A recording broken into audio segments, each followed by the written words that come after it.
wa ashabihi ajma'in. Asyhadu an la ilaha illallah wa asyhadu anna Muhammadan abduhu wa rasuluh. Allahumma sholli ala Muhammad wa ala ali Muhammad fil alamin innaka Hamidum Majid. Rabbi sholli sholli wa yassir amri wa hlul 'uqdatam min lisani yafqahu qawli. Raditu billahi rabba wa bil islami dina wa bi Muhammadan nabiyya wa rasula. Amma ba'd. Alhamdulillah bersyukur kehadirat Allah malam hari ini kita berbahagia sekali karena sudah dibersamai kembali oleh GM Terbantu Alfa Bapak Ustadz Fajar, insyaallah. Masalah kembali ke Hong Kong Ustadz, dan juga ada kayak kita Dr. Maididu yang telah hampir sebulan sudah menghitung hari untuk di Hong Kong ini, berdakwah di Hong Kong, dan juga guru kita Kang Badrul Salim ya sudah hadir bersama kita, Masya Allah.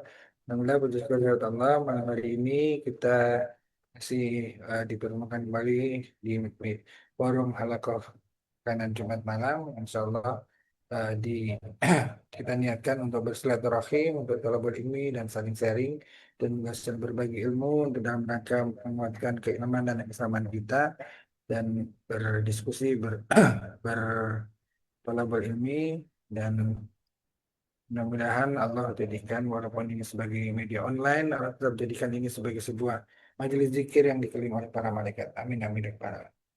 Salam dan salawat semoga tetap tercurah untuk junjungan kita Nabi besar Muhammad Sallallahu Alaihi Wasallam dan sahabatnya, tabi-tabi yang serta umat Islam memperjuangkan agamanya, dan semoga kita termasuk dalamnya, dan semoga kita dipertemukan oleh Allah untuk mendapatkan syafaat beliau di yaumil nanti. Amin amin ya rabbal alamin. Iwan Filar Rahmatullah yang sudah bergabung di media Zoom dan juga yang memperhatikan di Facebook, live streaming Facebook Debat Dua Hong Kong. Malam hari ini kita akan melanjutkan kembali kajian kita mengenai tadabbur surat Al-Fatihah yang pekan lalu kita masih baru sebagian sampaikan, baru mukadimahnya. Insyaallah ini mudah-mudahan bisa dituntaskan oleh ustaz kita, guru kita, dan untuk keberkahan anak pada malam hari ini, marilah kita buka bersama-sama dengan membaca umat kitab surat Al-Fatihah. Ala diniyah wa inatan solihah. Al-Fatihah. A'udzubillahi minasyaitonirrajim. Bismillahirrahmanirrahim. Alhamdulillahi rabbil alamin. Ar-Rahmanir-Rahim. Maliki yaumiddin. Iyyaka na'budu wa iyyaka nasta'in. اهدنا الصراط المستقيم صراط الذين أنعمت عليهم غير المغضوب عليهم ولا الضالين. Amin. Baik, selanjutnya saya sampaikan kepada Ustaz di Dr. Maididu untuk menyampaikan materi ini. Bismillahirrahmanirrahim. Assalamualaikum warahmatullahi wabarakatuh. Waalaikumsalam warahmatullahi wabarakatuh. Bismillahirrahmanirrahim. Alhamdulillah wassalatu wassalamu ala Rasulillah wa ba'du. Allahumma iftah alaina futuhal arifina rasakhana fil ilmi. Allahumma zidna ilman nafi'a wa barik fi hayatina rabbal alamin. Terima kasih kepada Master Ceremony atas waktu yang telah diberikan untuk saya, Pak Adi, dan saya sapa selamat datang kembali di rumah kedua tentunya di Hong Kong, Ustadz Fajar sebagai GM daripada Dompet Wafa Hong Kong. Semoga hajinya menjadi haji yang mabrur, amin ya. Amin ya rabbal alamin.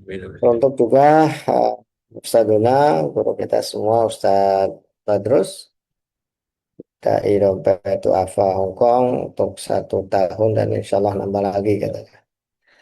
Baik, sahabat Dompet Wafa,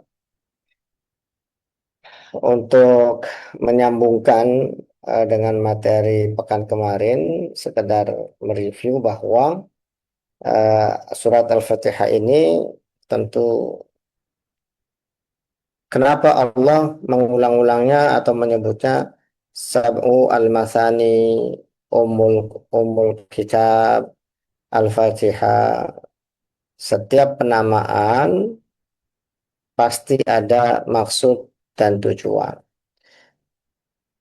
Kemarin sudah saya sampaikan bahwa pendekatan sederhananya melalui surat Al-Fatihah ini berangkat atau diawali dengan Bismillahirrahmanirrahim. Allah memperkenalkan dirinya kepada umat manusia bahwa Allah punya sifat Ar-Rahman yang akan selalu memberi tanpa harus diminta, dan Allah punya sifat Ar-Rahim, tentunya memberi dengan apa namanya, untuk kalangan tertentu dan untuk yang di akhirat. Sifat Ar-Rahman dan Ar-Rahim ini melekat, maka kita sebagai manusia tidak perlu cemas karena kita punya Tuhan Allah, yang Allahnya ini Maha Pengasih, yang Allahnya ini Maha Penyayang. Jadi tidak perlu ada kecemasan dalam hidup kita karena kita punya Tuhan, ya pengasih, ya penyayang. Kalau dalam ayat-ayat yang lain Allah Maha Kaya, artinya ada dalam kehidupan kita ini bisa jadi ada orang yang suka memberi, tapi kalau nggak kaya, apa yang mau diberikan? Nah, kalau ini Allah udah sangat lengkap, ya kaya, ya maha memberi. Sehingga Allah melalui surat Al-Fatihah di ayat Bismillahirrahmanirrahim ini ingin menguatkan bahwa udah manusia, kamu nggak usah cemas dengan kehidupan kamu, karena saya ini kaya raya, semuanya punya, dan saya ini maha memberi. Jadi tenang saja, nggak usah risau dengan kehidupan kamu. Sehingga kalau kita baca beberapa tafsiran, surat Al-Fatihah itu, Al-Quran itu dihimpun dalam satu surat namanya surat Al-Fatihah. Dan surat Al-Fatihah ini dihimpun diringkas dalam satu ayat, bunyinya Bismillahirrahmanirrahim. Nah, dalam Bismillahirrahmanirrahim itu ada rahasia yang atau dihimpun menjadi satu huruf, yaitu B,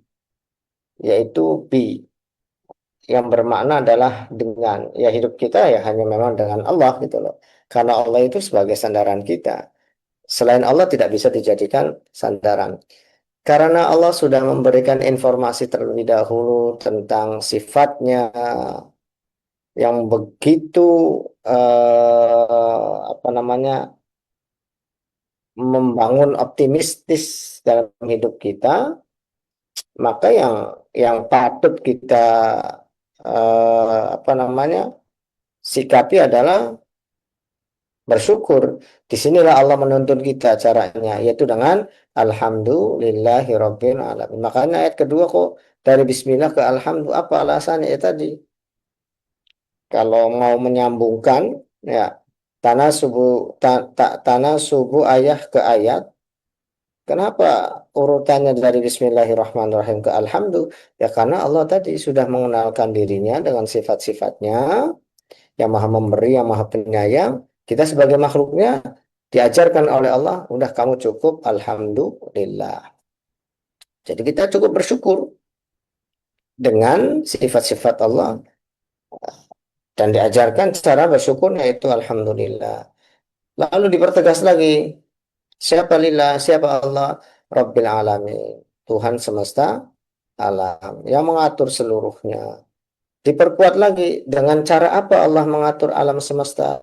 Kalau bahasa ilmu ekonomi mah, manajemennya itu apa gitu loh. Manajemen Allah ngatur alam semesta ini dengan sistem apa? Dengan sistem ayat yang ketiga, Ar-Rahman Ar-Rahim, dengan sistem kasih sayang. Karena Ar-Rahman Ar-Rahim yang pertama di Bismillah itu melekat pada diri Allah, sifatnya. Sementara Ar-Rahman Ar-Rahim di ayat ini berdiri sendiri. Itu hubungannya dengan ayat yang kedua. Sampai kapan kasih sayang Allah? Sampai kapan Allah mengatur alam semesta ini dengan Ar-Rahman Ar-Rahimnya? Sampai Maliki Yaumiddin, sampai hari pembalasan. Nah, kemudian kita pada poin di Iyyaka na'budu wa iyyaka nasta'in. Minggu kemarin sudah saya sampaikan bahwa lafadz Iyyaka na'budu ini adalah miliknya Allah. Jadi mulai Bismillahirrahmanirrahim, Alhamdulillahirabbil alamin, Ar-Rahmanirrahim, Maliki yaumiddin, iyyaka na'budu. Ini adalah milik Allah semua. Haknya Allah. Baru berikutnya, iyyaka nasta'in. Ini adalah haknya manusia. Nah, saya akan coba menggunakan dari beberapa sumber yang saya sampaikan tadi. Ada satu sumber yang ingin saya tampilkan di sini. Maka, nah, sahabat dompet duafa, kita bisa temukan istimalul fatihati ala syifa'aini. Surat Al-Fatihah ini yastamilu itu mengandung, syifa'aini mengandung obat, dua obat. Obat apa saja? Yang pertama adalah syifa'ul qulub, obat hati. Yang pertama syifa'ul qulub. Yang kedua syifa'ul abdan. Yang keduanya adalah obat fisik. Jadi Al-Fatihah ini syarat dengan obat untuk hati dan obat untuk fisik. Fa'ama istimaluha ala syifa'il qulubi fa'innaha istamalat alaihi atamma istimal fa'inna madar i'tilalil qulub wa asqamiha ala aslaini fasadil ilmi wa fasadil qasdi. Jadi Al-Fatihah ini mencakup dua obat. Obat yang pertama adalah obat hati. Nah, kenapa obat hati ini disebut dengan atamma istimal? Karena segala sesuatunya itu berpatokan pada hati. Kita tahu banyak hadis-hadis tentang kalau hatinya bagus, ya bagus semua amalan-amalannya. Kalau hatinya buruk, ya buruk semua amalannya. Nah, di sini fa inna madarul i'tilalil qulub, bahwa lingkaran penyakitnya hati itu dan racunnya berangkat atau bersumber dari dua perkara. Pertama adalah fasadil ilmi. Fasad itu kerusakan, al-ilmi ilmu, kerusakan ilmu. Atau bahasa sederhananya kebodohan. Kebodohan atau ilmu yang keliru. Yang kedua adalah fasadil qasdi, salah niat. Bagaimana caranya dua hal ini bisa menyebabkan racun bagi hati, penyakit bagi hati? Dikatakan wa yatarattabu alaihi mada'ani qatilani wa huma ad-dhalal wal ghadab. Karena fasadil ilmi ini akan bertampak pada ad-dhalal. Maka di sini disebutkan fad-dhalalu natijatu fasadil ilmi. Kesesatan ini ditimbulkan dari ilmu yang salah atau kekeliruan. Wal ghadab, sementara kemurkaan ya natijatu fasadil qasdi, niat yang salah. Wa hadzanil mardhani huma milaku amradil qulub jama'iha. Baik. Jadi kebodohan itu akan melahirkan kesesatan. Sementara niat yang salah itu akan melahirkan amarah, emosi. Kenapa? Ya karena gini, kita punya keinginan atau punya niatan atau punya tujuan. Ternyata tujuan yang kita inginkan, yang kita maksud tidak tercapai. Apa yang muncul? Kecewa lah. Kalau sudah kecewa, marah, emosi. Bagaimana dengan kehidupan kita terapkan misalkan? Kita punya keinginan, Allah pun punya keinginan. Ya enggak? Allah punya keinginan, kita punya keinginan. Tapi keinginan siapa? Keinginan Khalik atau keinginan makhluk yang akan terwujud? Sudah pasti keinginan Allah. Maka kalau Allah punya keinginan, manusia punya keinginan, Allah punya keinginan, kemudian ternyata yang berlaku adalah keinginan Allah, sementara keinginan manusianya bertolak belakang, disinilah terjadinya kekecewaan pada diri manusia, sehingga dia menyalahkan. Misalkan dia rajin zikir, tujuannya dagangannya laris, ini kan ilmunya salah, tujuannya juga salah. Ternyata dagangannya tetap aja sepi, nggak laris-laris. Yang disalahkan siapa? Pasti istighfarnya. Ada orang menjadikan sholat duha misalkan supaya untuk penglaris. Sholat duhanya rajin. Ternyata omsetnya nggak naik-naik. Ini saya sholat duha sudah sekian bla bla bla. Disalahkan akhirnya. Kenapa? Ya tadi tujuannya salah, ilmunya juga keliru pemahamannya. Sehingga kecewa orang ini. Maka muncul tuh penyakit-penyakitnya di dalam hati, al-ghadab. Sehingga di sini penting sekali kita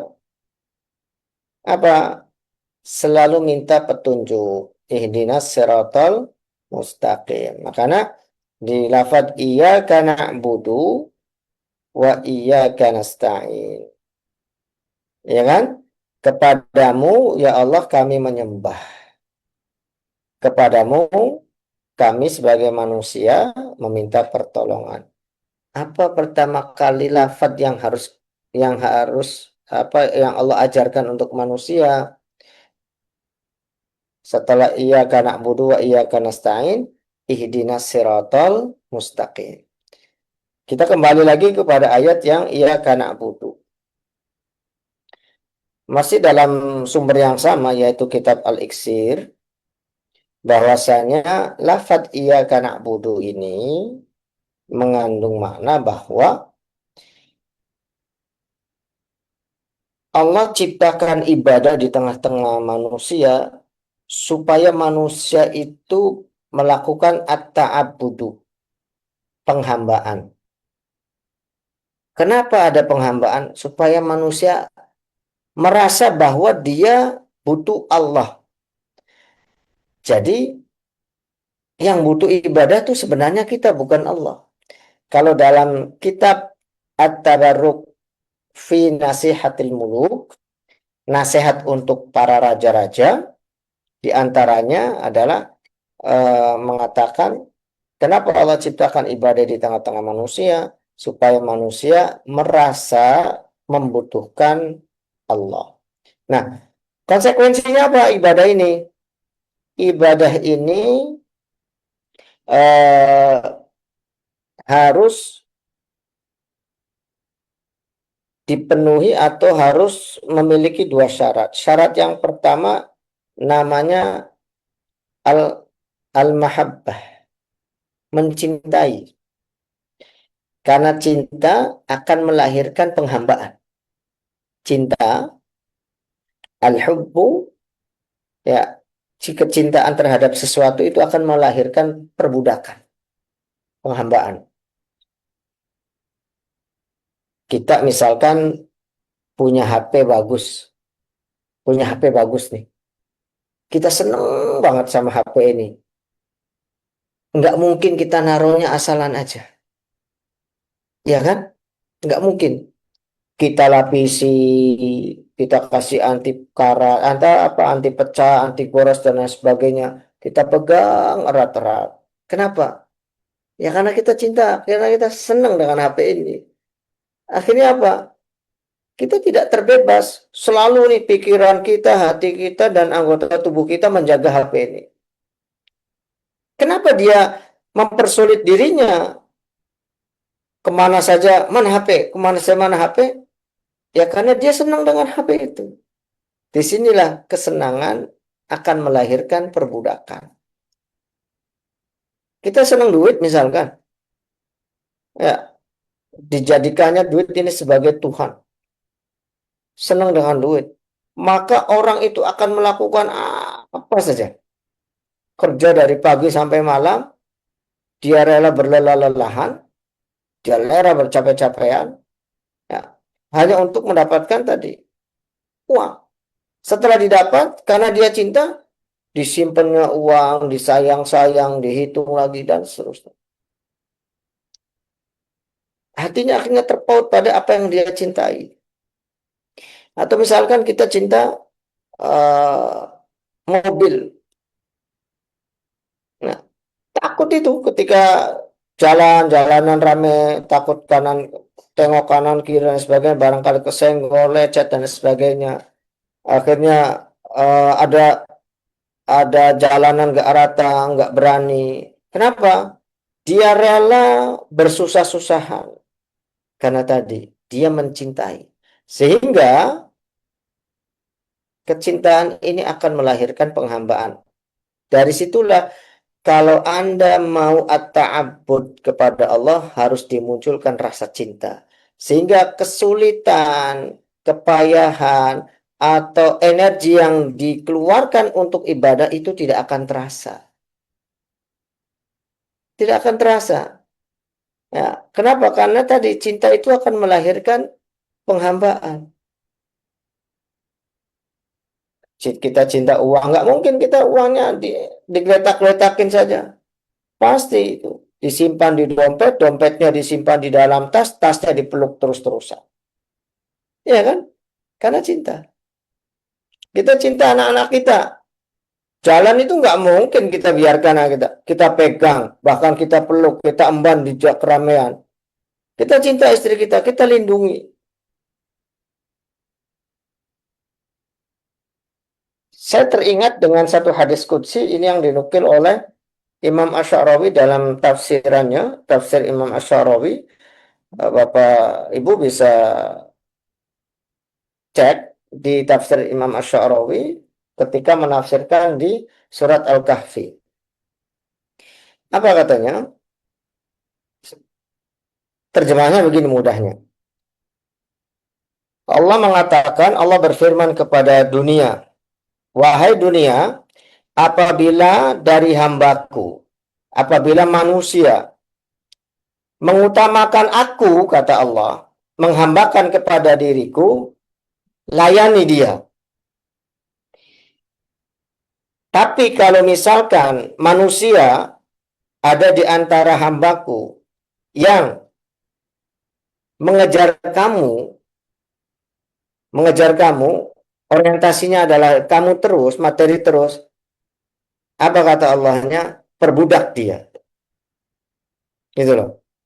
Wahai dunia, kalau ada manusia yang mengutamakan saya, kata Allah, layani ya. Tapi kalau ada manusia yang mengutamakan kamu, bikin dia capek. Ini sinkron maknanya dengan apa yang dipaparkan oleh Sayyidina Ali bahwa dunia ini seperti bayangan. Kalau kita menghadap matahari, bayangan kita ada di belakang. Matahari ini kan bercahaya. Artinya apa? Kalau kita menghadap cahaya, maka bayangan itu akan ngikutin kita. Lari kemanapun, bayangan akan terus ngikutin. Nggak mungkin Pak Ghazali ya nggak diikutin oleh bayangan itu. Saya yakin mau Pak Ghazali kemanapun larinya, bayangan Pak Ghazali itu akan ikut. Bayangan ini adalah dunia dan cahaya itu adalah Allah. Allahu nurus samawati wal ard. Dan turunannya, maksudnya apa turunannya? Mengutamakan Allah yang mengutamakan akhirat, mengutamakan akhirat yang mengutamakan amal soleh, mengutamakan amal soleh yang mengutamakan syariat. Itu. Maka nggak ada judulnya orang yang mengutamakan Allah itu jatuh miskin. Kecuali tadi salah niat atau salah sesat ilmunya. Nggak ada ceritanya. Kita cek para sahabat. Sahabat itu kaya-kaya. Termasuk yang luar biasa itu Nabi kita.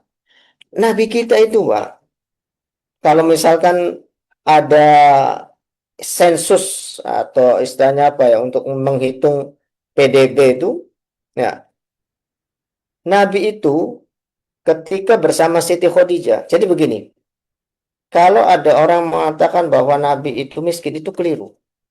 Ini saya keluar dari tema dulu ya. Saya ingin memberikan inspirasi bahwa Muslim itu harus kaya gitu loh. Tapi bukan berarti kekayaannya ada di dada, harus dipegang di tangan. Kenapa? Kalau sudah di dada, sulit untuk dikeluarkan. Tapi kalau di tangan, itu mudah kita beri. Jadi, Siti Khadijah ini suka dengan Nabi karena dengan cara berjualannya Nabi itu luar biasa. Siti Khadijah itu bisa membaca, ini orang ini prospektif. Orang ini bisa jadikan kapital. Bisa dijadikan sebagai modal. Negosiasinya oke, cara berdagangnya oke. Makanya ketika menaruh hati, hal yang pertama kali ditanya adalah pegawainya Siti Khadijah untuk selalu ngikutin. Terus ditanya bagaimana cara Muhammad berjualan. Diceritakan semuanya. Saya tertarik, tolong katakan mau nggak dia menikah sama saya. Siti Khadijah kan pembisnis besar. Dalam sebuah riwayat dikatakan bahwa kalau hartanya orang Mekah seluruhnya dikumpulin, dibandingkan dengan hartanya Siti Khadijah, itu 3:1. Seluruh Mekah dikumpulin jadi satu hartanya, dibandingkan dengan harta Siti Khadijah, itu 3:1. Karena Siti Khadijah menikah dengan suami yang pertama itu, saudagar, meninggal. Dengan yang kedua juga saudagar. Jadi memang hartanya itu menggurita Siti Khadijah ini. Nikah dengan Nabi. Nabi sudah kaya. Jadi konglomerat dengan konglomerat. Jadi Nabi itu sebenarnya konglomerat. Makanya mas kawinnya pun konon riwayatnya ada yang mengatakan 40 unta, ada yang mengatakan 100 unta. Lah kita kalau menikah Indonesia rata-rata apa sih? Misalkan seperangkat alat sholat. Itu perempuan itu bisa menuntut. Ini dari kacamata saya sebagai seorang pengacara ya. Ini buat bapak-bapak yang punya anak putri kemudian calon suaminya misalkan ngasihnya seperangkat alat sholat. Saya kasih tahu. Kalau seperangkat alat sholat jangan mau cuma dikasih mukena sama sejadah. Ya kan? Di Indonesia itu umumnya sholat itu minimal di musola. Standarnya di masjid. Jadi kalau seperangkat alat sholat, ya sejadahnya, ya ya mukenanya, ya Qur'annya, ya tasbihnya, ya masjidnya, ya kan? Ya masa mau sholatnya di padang pasir atau di bebatuan, ada sejadah sholat di bebatuan, ya tetap aja pas sujud nggak bisa. Ya kan? Ya masjidnya, kan pengen nyaman juga, ya masjidnya ya pakai AC, gitu loh. Ya kan?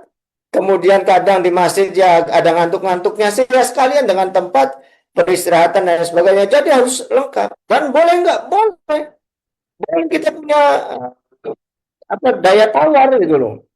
Jangan pasrah, yang penting laku. Nggak apa-apa seperangkat alat sholat dikasihnya cuman sejadah, itu pun sejadahnya sejadah traveling yang 5 ribuan. Ya. Kemudian mukena yang 40 ribu.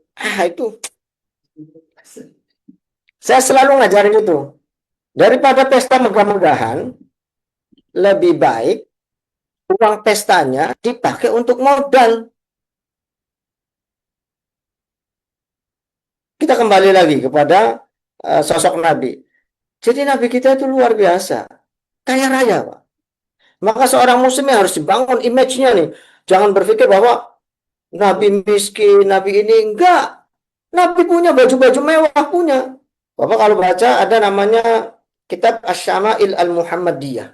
Di situ disebutkan apa saja yang Nabi miliki baju-bajunya. Cuman beliau bisa menempatkan dengan siapa bertemu, pakai pakaian apa. Jadi supaya tidak menyinggung orang. Itu luar biasanya gitu loh. Baik. Nah, apa kaitannya kisah ini Ya dengan para sahabat juga kaya-kaya semua. Contoh misalkan Abu Bakar. Abu Bakar itu kan jualannya emas. Jualannya emas. Sedekahnya Abu Bakar itu 1 karung emas. Jadi kalau sedekah nggak segram 2 gram, 1 karung. Kalau ininya wasak, ya, wasak. Kan bapaknya Abu Bakar itu buta. Jadi suatu ketika dikisahkan bahwa beliau mau mensedekahkan emasnya, kemudian dirabanya oleh bapaknya, ini untuk apa katanya, mau sedekahkan. Nggak boleh itu, akhirnya diganti dengan apa namanya, kerikil batuan, tetap posisi di situ, tapi emas yang dibawa. Nah, di sini ingin yang saya tegaskan bahwa kalau orang mendahulukan Allah, Allah itu sudah memerintahkan alam semesta, sudah memerintahkan materi, sudah memerintahkan dunia untuk melayani manusia. Jadi nggak usah yang jadi ustadz apa, nggak usah takut lah, nggak usah takut nggak bisa makan. Ya kita bisa belajar dari JM Dede Hongkong ini. Baru berapa tahun sudah dikaruniai haji dengan begitu mudahnya, luar biasa. Ya, kalau bukan karena ini kan sejarah panjang. Dari kapan beliau memiliki jiwa sosial yang tinggi? Semenjak ngurusin yang remeh-temeh sampai ke yang mu'alaf dan sebagainya. Ini rentetan yang panjang. Nggak pernah memikirkan saya pengen haji tahun sekian. Saya yakin belum pernah itu kebayang. Ya, karena mohon maaf. Ya mungkin gaji juga hanya habis untuk makan-makan saja. Jadi nggak terpikir mau haji, mau punya ini dan sebagainya. Tapi bagi Allah, itu perkara kecil gitu loh. Ini kan manifestasi amal baik yang begitu panjang, lalu Allah wujudkan kemudahan dalam berhaji. Jangan dikira orang punya miliaran kemudian mudah berhaji, enggak sekarang itu. Banyak yang punya miliaran yang siap bayar sekian miliar, ya, tapi tetap aja nggak bisa. Di Indonesia itu kan artis-artis kita ratusan juta mereka siap keluar demi haji, pengen cepat, tapi kan susah juga. Punya uang belum tentu bisa berhaji. Jadi disinilah bahwa rahasianya, kalau kita dahulukan Allah, Allah gelar karpet merah untuk kita, tenang aja. Dan itu Allah perintahkan untuk dunia. Kalau ada manusia yang melayani saya, kata Allah, mendahulukan saya, maka kamu layani dunia. Dan sebaliknya, kalau ada manusia yang mendahulukan kamu, fasta'badhum, maka perbudak dia. Maka orang yang orientasinya dunia, hidupnya itu nggak akan pernah tenang. Mau tidur, dia ngitung tadi siang uangnya yang terkumpul berapa. Dia mau tidur juga besok mau ngapain lagi. Bangun tidur, dia langsung, saya nanti pagi ini akan begini, terus saja. Itu yang terjadi kalau perbudakannya adalah uang. Izin saya mau ambil air minum dulu ya. Oh iya. Terlalu bersemangat jadi serak. Jangan lupa. Oh, gitu. Ada. Satu lagi, satu lagi.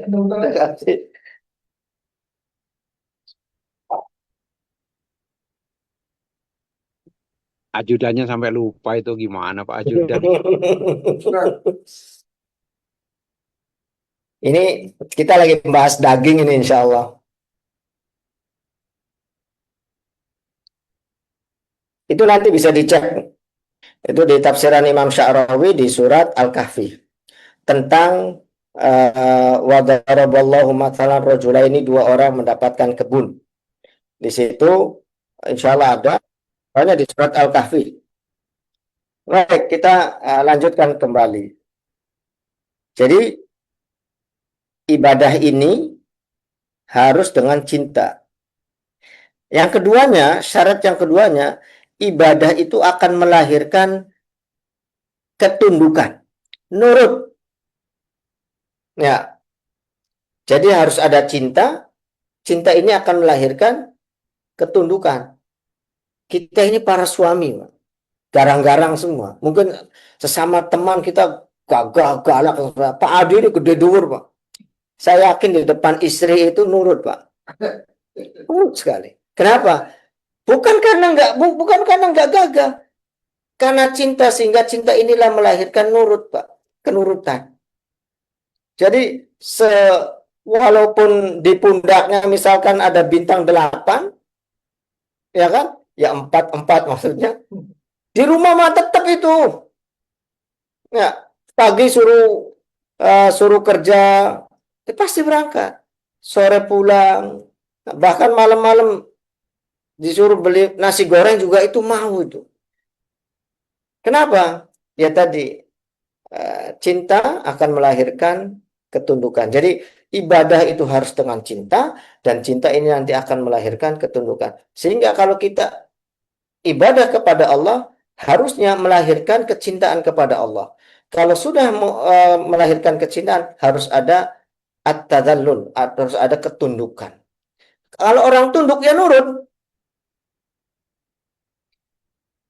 Nah, kalau nurut atau kalau tunduk kalau tunduk tanpa cinta itu takut. Kalau tunduk tanpa ada cinta, itu namanya takut. Dan kalau cinta tidak tunduk, itu namanya cinta buaya. Palsu. Ya. Jadi gitu. Cinta harus melahirkan ketundukan. Kalau tunduk tidak dengan cinta, maka itu ketakutan. Baik. Ini pada lafaz iyyaka na'budu. Nah, harapannya ketika kita baca dari bismillah, alhamdulillah, ar-rahmanir-rahim, malik yaumiddin, iyyaka na'budu, kita ada value. Kita bisa ada penjiwaan bahwa oh ternyata begini. Rileks hidup itu. Selanjutnya kita temukan pada lafaz nasta'in. Lafaz nasta'in ini adalah jatah untuk manusia sampai seterusnya, sampai walad dolin itu. Meminta pertolongan kepada Allah. Tips dalam kitab Al-Iksir, ini kalau kita ini ya,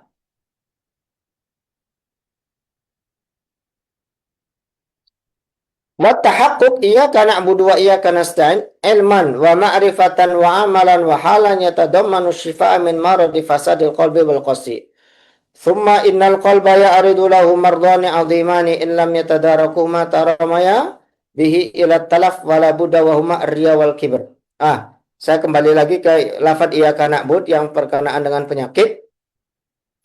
Jadi penghambaan ini, penyakit hati ini kan tadi karena kesesatan dan karena amarah kan. Nah, di sini summa innal qalba ya'rudu lahu mardani 'azimani, bahwa hati ini berpotensi kena dua penyakit, ilmiah tadaraku mataramaya. Kalau tidak bisa kita menjaganya, memeliharanya, maka akan menuju pada dua penyakit tersebut. Yang pertama apa? Ar-riya. Riya, kemudian al-kibru. Hati ini punya penyakit namanya penyakit riya, ingin dipuji manusia. Wal kibr adalah sombong. Nah, ngobatinya pakai apa? Kalau ngobatin riya, itu iyyaka na'budu. Makanya Allah tempatkan takdimul maf'ul alal fa'ili wal fi'li. Harusnya tuh lafadznya nih na'budu iyyaka. Susunan fi'il fa'il tuh. Fi'il fa'il dan maf'ul.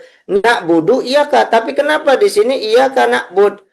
Makanya diterjemahkannya hanya kepada engkau. Allah ingin menegaskan, manusia, kamu kalau berbuat baik, kalau menyembah, udah cukup ke saya. Jangan ngarep-ngarepin pujian dari yang lain. Udah pujian dari saya aja gitu loh. Karena kalau mengharapkan pujian dari selain Allah, maka jatuhnya ria. Dan ibadah karena ria itu tidak menghasilkan kebaikan apapun. Maka ada dalam satu kitab, namanya kitab Al-Wabilus Shayyib. Hujan besar, kalau ini tuh bahasa kitanya nih. Kitab ini membahas tentang bagaimana seseorang kalau dalam kondisi ria. Awalnya dia ikhlas, kemudian muncul ria, apakah amalannya atau kebaikannya hilang? Dalam kitab ini disampaikan bahwa kalau kita ibadah awalnya ikhlas, kemudian muncul ria, maka seperti kita seorang sehat lalu sakit. Ketika sehat kita nggak bisa nih gotong meja. Ketika sehat kita bisa gotong meja. Giliran sakit kita nggak kuat gotong meja, kita lemes. Nah, gimana ketika kita ikhlas? Ya, kita bisa ikhlas, tapi begitu muncul ria, pahala ini hilang. Gimana supaya kembali lagi? Nunggu sehat lagi. Nunggu sehat, ketika sehat kita nanti bisa gotong meja ini. Gimana caranya supaya sehat? Apa obatnya? Banyakin istighfar. Jadi astagfirullah ini adalah zikir yang bisa membersihkan hati atau bisa mengobati seseorang dari penyakit ria. Ya diantaranya adalah lafadz iyyaka na'budu, hanya kepadamu, ini mengobatin penyakit ria. Cuman kan perlu diterapi. Apalagi misalkan sekarang masanya adalah masa-masa TikTok, masa-masa media sosial. Lagi tawaf, cekrek, alhamdulillah hari ini bisa tawaf, diupload, diposting. Untuk apa coba? Kemudian lagi sujud. Yang lucu itu Ka'bahnya di belakang, dia menghadap kamera lagi berdoa. Itu bid'ah itu kalau ini. Yang namanya sebaik-baiknya arah ya ke kiblat, bukan ke kamera. Ini masanya sekarang itu orang berdoa, kiblatnya di Ka'bahnya di belakang. Itu beda menghadap kamera itu. Itu beda, itu mungkarat itu. Ya, terus habis itu dipasang status bisa. Ya sudahlah, salah ininya. Ya mungkin zamannya begitu. Ingin apa? Ya ingin dilihat pastinya. Saya yakin setiap orang yang masang status itu ingin apa? Ingin ada apa? Semacam pengakuan dari orang-orang yang melihat. Padahal nggak ngaruh sama sekali. Karena rezeki kita eh, Allah yang mengatur. Jadi begitu. Lafaz iyyaka na'bud adalah obat untuk penyakit ria. Penyakit yang kedua adalah penyakit sombong. Makanya Allah kasih lafaz iyyaka nasta'in. Kepadamu ya Allah kami meminta pertolongan. Orang kalau minta tolong itu menandakan dia lemah. Sebenarnya nih kalau kita pikir-pikir keseharian kita itu benar-benar manusia lemah di tengah-tengah manusia. Saya mau minum kopi, harus pakai gelas. Gelas ini karya orang lain. Harus pakai air panas, butuh apinya, butuh pancinya, butuh airnya. Ada orang yang kerjaannya ngaliri air. Ada yang jual gasnya, ada yang bikin kompornya.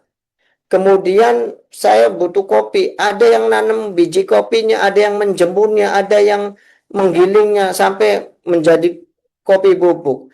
Ada butuh manis dari gula, ada yang nanam tebunya dan seterusnya. Ternyata yang kita konsumsi itu kita tidak bisa melakukannya sendiri. Semuanya melibatkan orang lain. Dari situ harusnya kita paham, ternyata kita itu tidak akan bisa hidup tanpa turut serta orang lain. Maka nggak pantas kalau kita sombong, merasa paling. Apa yang mau disombongkan? Lah orang makan aja nasinya masih dari petani kok. Apa yang kita sombongkan? Pakaian yang kita pakai Ya kan? Ini dari pengrajin kok. Apa yang kita sombongkan? Jalan kita mau keluar, butuh karya orang lain.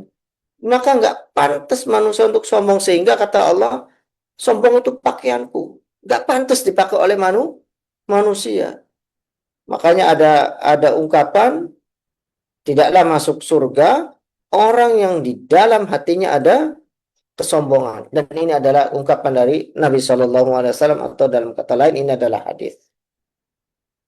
Maka lafaz iyyaka nasta'in adalah obat untuk kesombongan manusia. Nah, di sini wa katsiran ma kuntu asma'u Syekhul Islam Ibnu Taimiyah qaddasallahu ruhahu yaqulu bi iyyaka na'budu, dengan lafaz iyyaka na'budu ini tadfa'ur riya, menolak riya atau mencegah riya.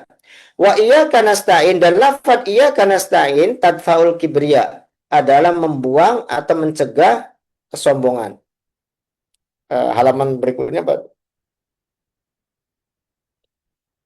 Wa idza ufiya min maradir riya, maka kalau kita sehat atau sembuh dari penyakit riya dengan iyyaka na'budu, wa min maradil kibriya, dan sembuh dari penyakit sombong wal ujub, yaitu dengan iyyaka nasta'in,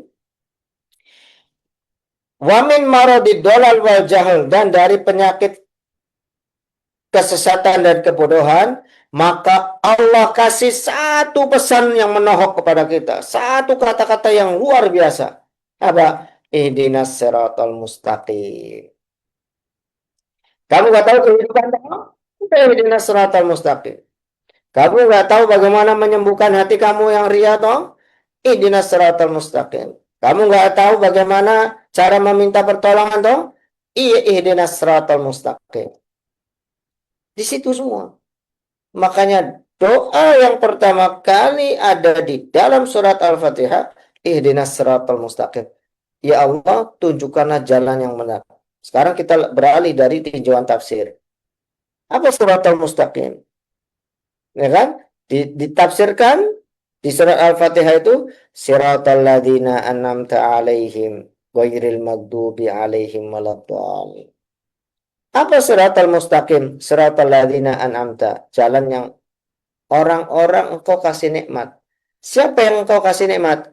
Ulaika ma'al ladzina an'amta 'alaihim minan nabiyyin, dari kalangan para nabi, wasiddiqin, dan orang-orang yang benar, wasiddiqin, wasyuhada, dan orang-orang yang syahid, wassalihin, dan orang-orang soleh, wa hasuna ulaika rafiqo, dan mereka yang selalu di dalam ditemani kebaikan.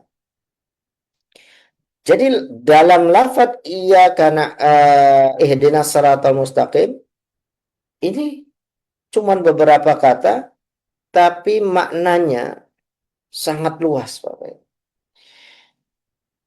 Ketika kita membaca iyyaka na'budu ihdinas siratal mustaqim, Allah pertemukan dengan teman-teman kita yang baik, yang selalu mengingatkan akhirat, yang selalu menunjukkan, mengajarkan kepada kebaikan. Itu bagian dari ihdinas siratal mustaqim. Bapak ketemu di tempat kerja dengan orang-orang baik, ini namanya ihdinas siratal mustaqim. Bapak ketemu dengan keluarga-keluarga yang baik, pasangan yang cocok, anak-anak yang soleh, ini bagian dari ihdinas siratal mustaqim. Dan perjalanan hidup yang kita lalui ini adalah takdir daripada ihdinas siratal mustaqim, dari takdir yang paling terbaik untuk kita jalani. Maka surat Al-Fatihah mengajarkan kepada kita bagaimana agar kita tidak lepas dari ihdinas siratal mustaqim. Kajian tafsir, apa sih hidayah? Apa hidayah? Ihdi kan minta diberikan petunjuk.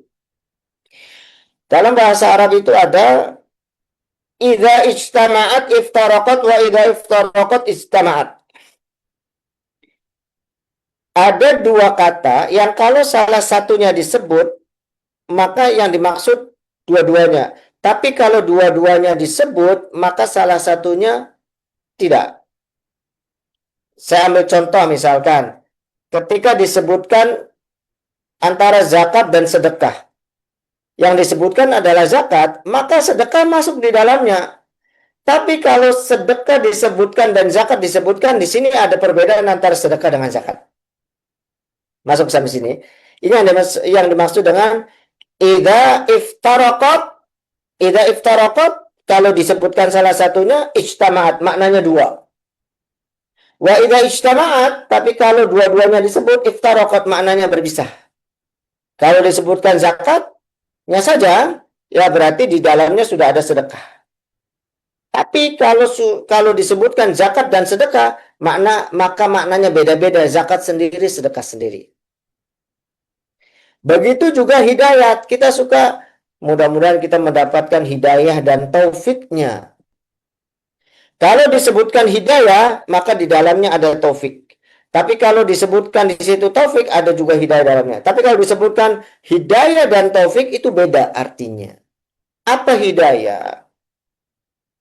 Hidayah itu, saya ambil contoh misalkan, saya ada tugas nih besok mau ke Yunlong. Karena baru Yunlong aja sih saya tahunya, jadi saya contohnya Yunlong aja lah. Ustaz Badrul, saya mau ke Yunglong. Oh, udah Ustaz, sana ke terminal, cari mobil 968, naik sampai ujung terminal, itu namanya Yunglong. Kalau pesannya, cari mobil itu 968, tidur katanya, suruh tidur, nanti terminal paling akhir itu Yunglong. Ini namanya hidayah ini. Namanya hidayah. Cuma ditunjukin. Tapi kalau taufik, Ustaz Badrul, saya mau ke Yunlong. Ya Ustaz, saya anterin. Saya dipegang tangannya, dituntun. Sampai ke Yunlong. Ini namanya taufik. Ketika kita minta hidayah kepada Allah, nah kita diberikan ilmu. Ini hidayah. Tapi ketika kita minta hidayah dari Allah, diberikan ilmu, kemudian kita dipertemukan dengan teman-teman, yang baik yang selalu mengarahkan, itu namanya taufik. Dapat pekerjaan yang teman-temannya baik, itu namanya taufik. Maka nikmat itu jangan mempersempit maknanya. Kadang kita kan manusia ini lebih banyak mengeluhnya dari bersyukurnya. Saya menemukan beberapa orang begini. Karena saya di Cirebon itu ada tempat konsultan. Jadi suka ada masalah misalkan di kantor. Begini. Nggak nyaman katanya. Kerja di kantor orangnya begini. Dan seterusnya. Akhirnya saya suka membalikan. Ibu kerja itu cari uang atau cari kenyamanan? Cari uang. Ya sudah. Kalau ibu cari uang, jangan memikirkan kenyamanan. Kalau ibu kerja cari uang, ya berarti kerjaan ibu cari uang. Tapi kalau ibu kerja cari nyaman, ya jangan di kantor. Di rumah aja tidur. Itu pun nggak akan nyaman. Terus di mana salahnya? Salahnya adalah ibu tidak bisa memelihara atau menjaga atau menasihati hati ibu. Karena tempat yang nyaman itu bukan suasana suasana kantornya, tapi hati kita. Kok bisa? Iya, sambil contoh begini. Misalkan saya punya sebuah lukisan. Cakep tulisannya, bagus. Kalau seseorang lihat lukisan itu, hatinya lagi hancur, habis putus asmara misalkan. Kira-kira lukisan itu indah enggak? Enggak indah. Tapi kalau hati seseorang lagi berbunga-bunga, lagi jatuh cinta, jangankan lukisan, kertas kosong pun dibilangnya indah. Itu loh. Ini menunjukkan bahwa kenyamanan, keindahan itu letaknya di dalam hati. Di Cirebon itu pernah viral, Pak. Apa? Rawa isinya itu eceng gondok. Eceng gondoknya itu berbunga.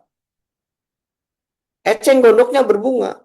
Sampai menjadi tempat wisata. Wisata bunga eceng gondok. Yang datang ke situ adalah muda-mudi berpasang-pasangan. Jadi sebenarnya bukan eceng gondoknya yang indah. Seindah-indahnya eceng gondok. Tidak kan? Jadi sebenarnya bukan eceng gondok yang indah, tapi hati mereka yang sedang bahagia, sehingga melihat eceng gondok yang begitu-begitu saja dianggapnya indah. Hati kita cinta kepada istri kita. Ya toh? Seperti apapun istri kita, pasti itu indah. Gitu loh. Jadi, lafaz ihdinas siratal mustaqim itu dalam rangka ini dulu. Hati dulu. Kita meminta hidayah kepada Allah. Terutama hati. Kemudian dijabarkan siratal ladzina an'amta alaihim. Kita sampai jam berapa ini, Pak? Jam 10.45 ya? Ya, 10.45 ya? Baik. Pak Adi, Siratal Pak Adi. ladzina an'amta alaihim. Ditafsirkan jalannya orang-orang kau beri nikmat. Dan bukan jalannya orang-orang yang engkau orang-orang yang sesat, dan bukan jalannya orang-orang yang engkau murkai. Ditutup bukan bagian dari Al-Fatihah, yaitu amin kalau dalam bab salat, kalau dibaca waladhdallin, kalau aminnya itu berbarengan dengan malaikat, maka pasti terkabulnya. Saya kira itu untuk memahami sekilas tentang surat Al-Fatihah. Kalau mau lebih dalam, ada banyak sebenarnya kitabnya, ya, rujukan-rujukannya. Saya kira cukup berkenaan dengan surat Al-Fatihah. Terima kasih. Saya kembalikan kepada moderator. Subhanakallahumma bihamdika asyhadu an la ilaha illa anta astaghfiruka wa atubu ilaik. Terima kasih. Assalamualaikum warahmatullahi wabarakatuh. Waalaikumsalam warahmatullahi wabarakatuh. Waalaikumsalam warahmatullahi Alhamdulillah, Masya wabarakatuh. Allah, 1 jam nggak berasa. Masih mau pingin. Saya kira mau halaman berikutnya, Ustaz. Kita yang terasa Pak Adi udah tidur. Alhamdulillah, Masya Allah. Ini memang harus. Ini baru satu ronde lagi nih, kayaknya nanti offline minggu depan. Insya Allah ya. Ustaz udah pulang ya? Belum ya? Bisa satu lagi ya. Pesan nih, buat closingnya. Alhamdulillah, terima kasih kepada teman-teman yang menyimak di live eh, Facebook Dapat Wabah Hongkong. Insyaallah, mudah-mudahan apa yang sudah dipaparkan tadi bisa memberikan inspirasi dan menambah semangat kita untuk yakin kepada Allah, dan tidak perlu harus takut, karena ia karena wudu wa ia karena stain. Dan kepada yang sedang menyimak, terima kasih. Semoga bermanfaat. Dari saya, kurang lebihnya mohon maaf. Wabillahi taufiq wal hidayah. Assalamualaikum warahmatullahi wabarakatuh.